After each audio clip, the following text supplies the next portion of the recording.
Morning, ladies and gentlemen, and welcome to the show. Glad to have you guys here. Computer's running a little bit slow this morning. It's let's see, it's Tuesday the 29th. No, 20th. Tuesday the 20th, 2024. February Tuesday 20th, 2024. Thank you for tuning in, and we're going to get started. The first thing we're going to talk about is a provocation. I would consider this a provocation, but that's me. That's what I think about it. China Coast Guard is boarded Taiwanese boats near the front islands, Taiwan says. So Taiwan is Chinese Coast Guard personnel is boarding Taiwanese tourist boats near the Taiwan-controlled islands next to China's coast on Monday. Now, this is one of the hot spots in the world. South China Sea is another hot spot. Obvious to say the Red Sea is a hot spot. There's a lot of hot spots right now. Ukraine, obvious hot spot. The borders between these countries, between Ukraine, the bordering countries like Poland, big hot spots. Belarus, big hot spots. There's too many hot spots right now in the world. And look, we're going to get into it a little bit. We're going to talk about it a little bit, but suffice to say, the war over Gaza. Israel's war over Gaza is looking to maybe possibly expand. They made their biggest strike inside Lebanon yet, deep into Lebanese territory. I think it was like 50 kilometers deep into Lebanese territory. They're striking. So this is another hot spot right here in Taiwan and these frontline islands. And the Chinese are boarding Taiwanese tourist boats now. So this is a little move forward in what's going on there. Now, a lack of ammunition is threatening Ukraine's hold on the front line. They lost Avika. It says here due to congressional inaction, but Russians now are using these glide bombs, and they can glide 25 miles from where they're released from. I guess they release them from an airplane. They glide 25 miles, and they're really, this new weapon is really doing some potent damage, this new Russian weapon. And that, combined with the fact that the Ukrainians have a lack of ammunition, means that this is kind of a desperate situation. It says, dwindling ammunition threatens Ukraine's hold on the 1,000-kilometer front line under withering assaults by the Russian artillery. Defensive lines are in jeopardy right now. So this is what's happening with that. Now, Putin has given Kim Jong-un a luxury limousine. And evidently, I guess it's bulletproof. It's black colored. I saw it earlier, a picture of it. It's a nice gift. I'm going to tell you, I bet you that's one heck of a good limousine. Russia can make really good quality products. China makes good quality products when they want to. I've often said about some of the products that they ship to America, but you have to understand, these products that they're shipping to America, things like shoes and stuff like that, what are they getting in return? They're getting dollars in return that are so fresh, the ink on them, you got to be careful picking them up. The ink might stick to your fingers, the green ink. So if you're getting something that's just made from nothing, from thin air, printed off of a computer, that has no intrinsic value other than the say-so of the United States government, in other words, Federal Reserve notes, if that's what you're getting, of course you might give them inferior products, considering what you're getting. You get what you get what you pay for, sort of a thing, But anyway, so they've sent this car to Kim Jong-un. Putin has a very nice gift. They're getting along very good together, North Korea and in Russia. You have to understand something, that Russia's been firing missiles into Ukraine that have been North Korean missiles. And this could be a way, you know, how North Korea has been firing these missiles off from North Korea and disturbing the world. You all have seen for the last 2, 3, 4 years, about every 2 weeks is a missile firing out of North Korea and testing it. North Korea is testing their missiles. North Korea must have millions of missiles in order to be able to just fire them off like that just to test. You know, I'm going to tell you, it's that way with any factory. If you're mass producing something, you like to test it once in a while. And if you're producing enough of the product, like, then it's not a big deal to test the products, you know. Anyway, enough of that. We're going to talk about now, in the Middle East, Houthis. This is on another front. This is the Red Sea front. The Houthis have launched their biggest, most damaging attack yet. It looks like they may have. They're saying it's going to sink, but I don't know. It's been unconfirmed.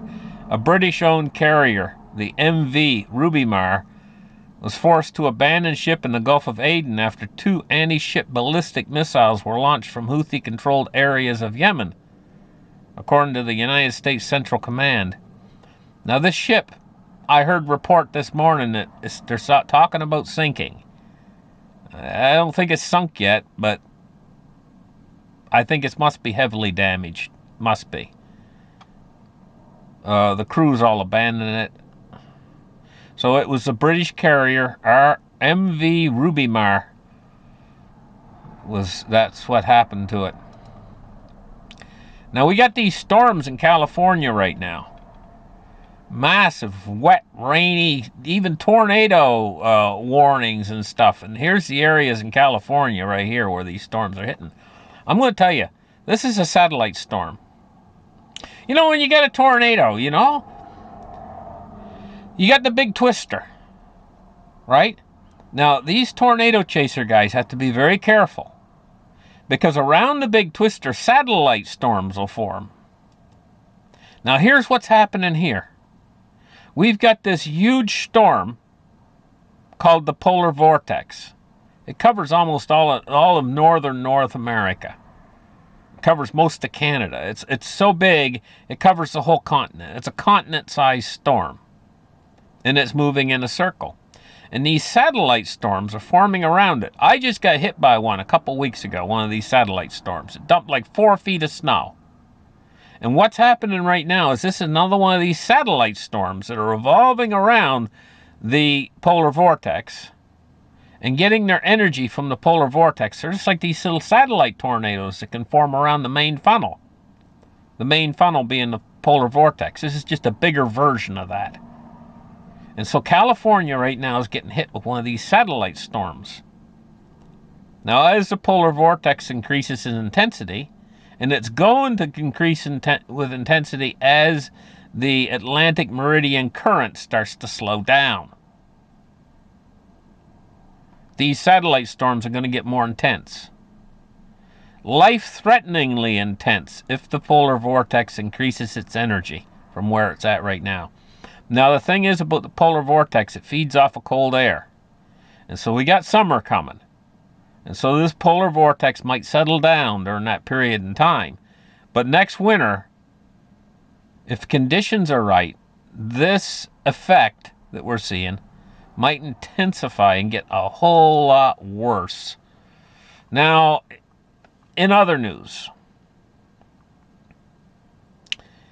in New York City, they're facing, it says here, New York City faces a complete shutdown as truckers threaten to paralyze New York. It says New Yorkers must stock up. It says, why are truckers boycotting New York City, and will they be able to paralyze the city? United States truckers, it says, are up in arms against Manhattan Justice Arthur Errigan's decision to fine Trump $355 million. That's what it says here. Now, what I want to know, about all this. It says that truckers will start refusing loads. What I want to know about all this is the numbers. That's what I'm interested in, is the numbers. How many trucks a week deliver goods into New York City? That would be a static number that you could find out how many truckers deliver goods into New York City. Now, find out how many truckers are participating in this boycott. And then do the math and find out what percentage. That's the thing. That's the bottom line. What percentage of goods delivered into New York City would be stopped by these truckers? Because that's the bottom line, how it's going to affect New York. If it's a high percentage, then it's going to affect New York very adversely. If it's a very small percentage, then it might not have little or no effect. If it's a very small percentage. It's all got to do with the numbers, guys. This whole thing about New York City, complete shutdown, it says. This all got to do with the numbers. And so that's what I'm interested in, to find out whether it's going to have an impact or not. I just look at the numbers, And so I haven't done that homework yet to see what percentage of trucks would do this. I haven't checked into this yet. But I just know it's a numbers game. So I'm a little bit skeptical whether they're going to have the numbers to be able to make any real effect. I'm just going to throw it out there. Say 1,000 trucks a week go into New York. I don't know how many it is. I'm just throwing that number out there. Say it's 1,000 trucks a week. And say only 10 truckers are going to boycott. Well, they're still going to get 990 trucks. Nobody'd even hardly notice that, would they? Just saying. So, this is a story I'm going to be following very closely just to see what happens, because I'm very interested in this. I think this is very interesting indeed. So, evidently, this is the guy right here that kind of is at the core of all this. What was his name? I think it was Chicago Pete or something like that. No, that's not it. Where's his name? They probably have his name here. Looking for it. Remember, I think it was Chicago something or another. Whenever you're looking for something, you can never find it. Sorry if I got his name wrong. Oh, there it is, Chicago Ray. I knew it was Chicago something. It's Chicago Ray, that's what it is. And that's the first guy I heard of talking about this stuff the other day, And I said, wow, that's really something. Very interested in this to see what the outcome is and how it all pans out in the end. So we're going to be keeping a close eye on this and see what happens, because if it is a high percentage of them stopping the loads into New York, just saying it could paralyze the city, something like that, because they're totally reliant upon the truckers. Anyway, $23 for silver today. $23. It's up 3 cents. So silver's marching along, but it hasn't been doing all that much good over time, considering where we should be right now. Looking at this price, $23, this is a price I remember it higher than this when I was a little kid, and I couldn't, back during the Hunt Brothers debacle. I remember that. And boy, those were the days. I remember that with fond memories back then. Back when silver price was really... And back then you could buy something with your money. And the silver was worth a fortune during the Hunt Brothers. Now, live charts on gold. What we're looking at is 2027. Gold's up $10 today. So silver will probably follow. You know, they're both on an upswing today, and the dollar's, well, we'll see where the dollar's moving. Oh, we're looking at 51,300 for Bitcoin, 51,328.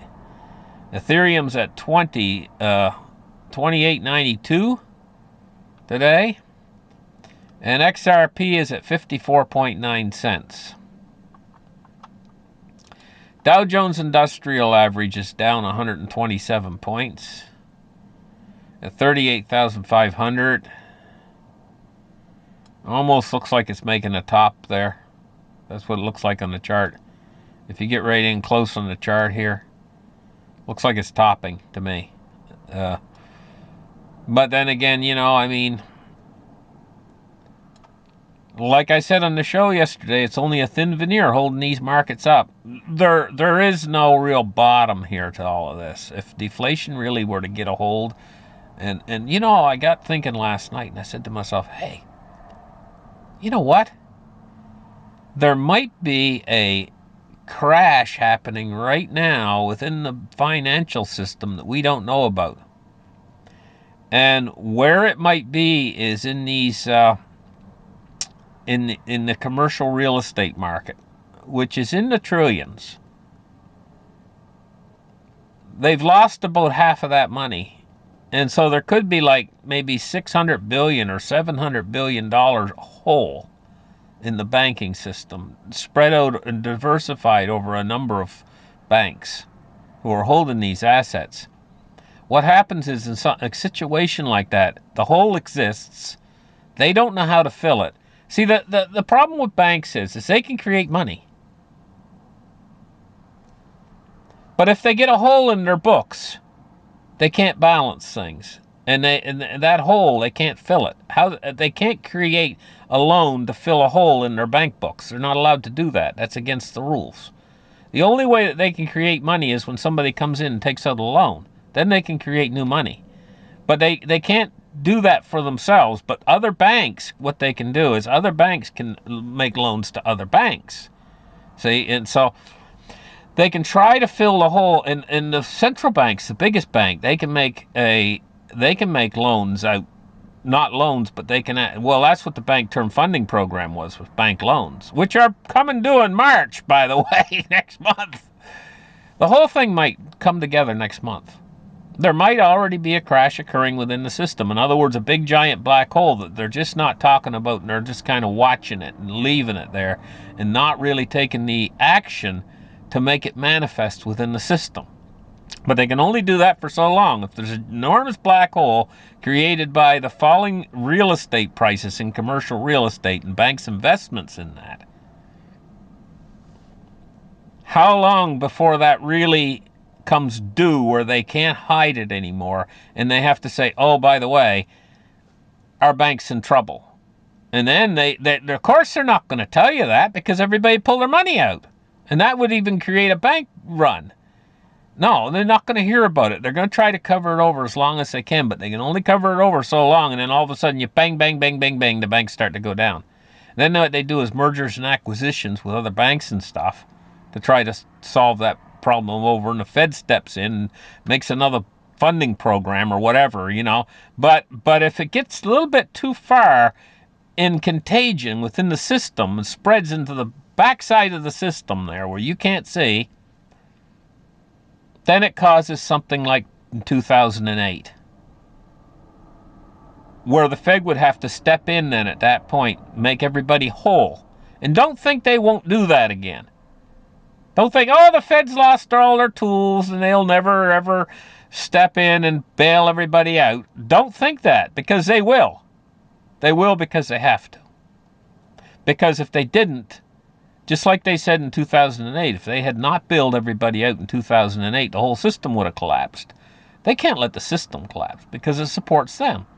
It keeps them in power. It feeds them. They feed off of that. And so it's kind of like a bunch of ticks feeding off of some sort of victim, sucking his blood out, right? If they let the victim die, then they all go with it. And that's the way with the system.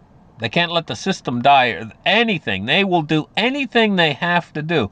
Mario Draghi said it best. He said, whatever it takes. And that has not changed. That will never change. To keep the system alive, they will do whatever it takes. They will figure out stuff that you've never heard of before to get that money out there. Whatever tricks they can come up with. Honest to goodness, it's like playing Monopoly, and say you pick this kid, the worst cheater and liar and swindler of all the kids in the whole school, to play Monopoly with you, and you made him the banker. This is the situation we're in right now with the Fed. So don't think the Fed's out of tools. Believe me, they can come up with more tools than you ever thought tools. Okay, let's move on today. Crude oil today is down 60 cents at 78.59. And bonds and rates today, we're looking at falling yields. The U.S. 10 years fell 4.7 basis points. It stands at 4.24. And the U.S. 30 years at 4.42. And it has fell 2.5 basis points today. So we're looking at falling yields all on the long end. The only time we see rising yields here is on the 2-month and 1 month, which are up half a basis point roughly. Believe it or not, we're looking at a 1-month term at 5.39 and a U.S. 10-year term at 4.25. Ridiculous. The U.S. dollar index is falling today. We fell 0.31 and we stand at 103.98. So it's falling against primarily they're marking it against the euro. So that makes up 60% of the dollar index. Other currencies like the Canadian dollar, Swiss franc and stuff make up much smaller parts of that package. But it's mostly euro, 60%. And so the dollar's mostly being compared against the euro, and it's falling against the euro, which the euro is a piece of junk. The dollar is